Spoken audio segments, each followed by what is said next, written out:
we have e to the x here. This is this function f of x. And I'm going to pay, horrible graph there, but I'm going to pay particular attention to this point here. And I'm like, you know what? I see this reflection, but we have to be careful. If it's reflecting over the x-axis, you see how I have 0, -1? A reflection over the x means I'm going to have 0, -1. So all the y values are opposite.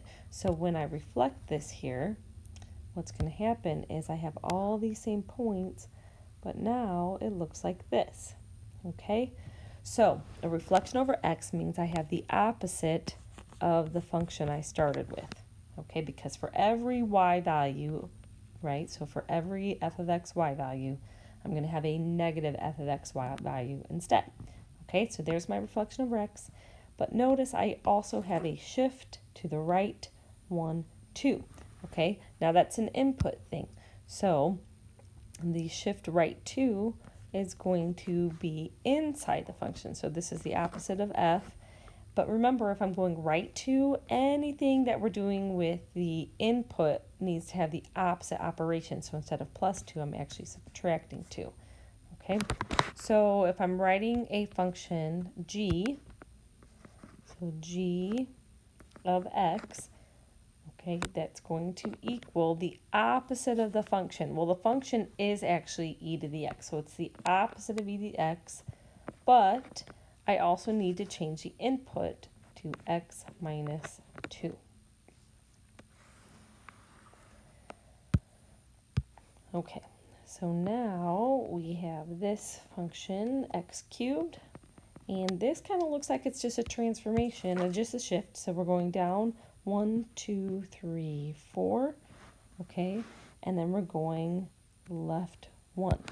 So if I'm going down 4, this is going to affect my function f of x, and if I'm going left 1, this is going to change my input. So this is similar to saying, well, if I have f of x, left 1, remember, it's opposite operations. It's going to be x plus 1, down 4 is minus 4. So my new function g of x,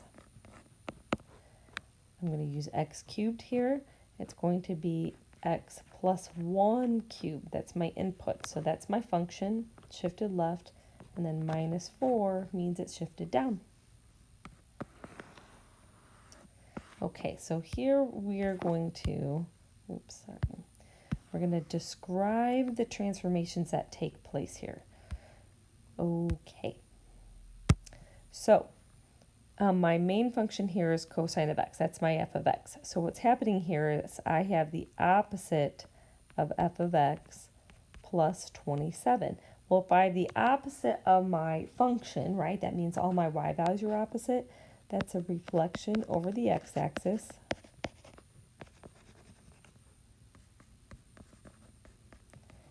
And notice I'm adding the 27 not to the input. That's on the outside of my function cosine x. So that means I'm going to go up 27.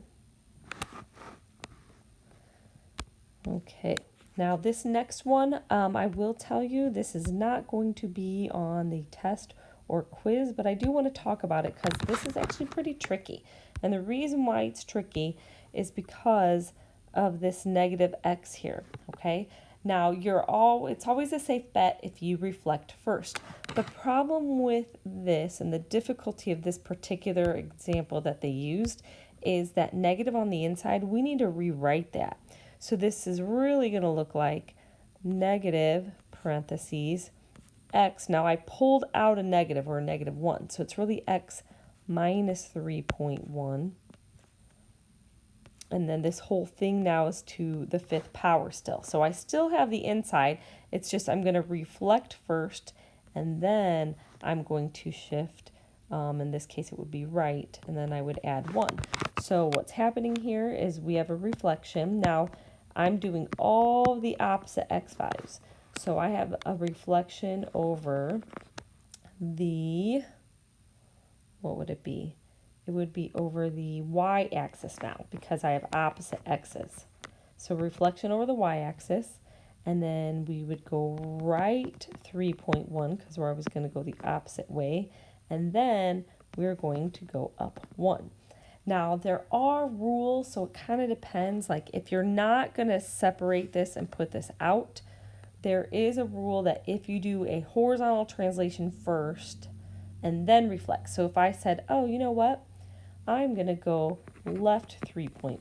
If I did that first and then I reflect, then I do the reflection over the y-axis, that's okay. And then up 1. This will be the same as this. So what I'm saying is the order that you do things, it actually matters. So in this first case, we'll call this number 1 up here. For number 1, if I reflect first, I need to change the input so that I'm factoring out the negative to make sure that I'm going to do the right translation. So in this case, or the correct translation. So in this case, if I reflect first, I need to move right?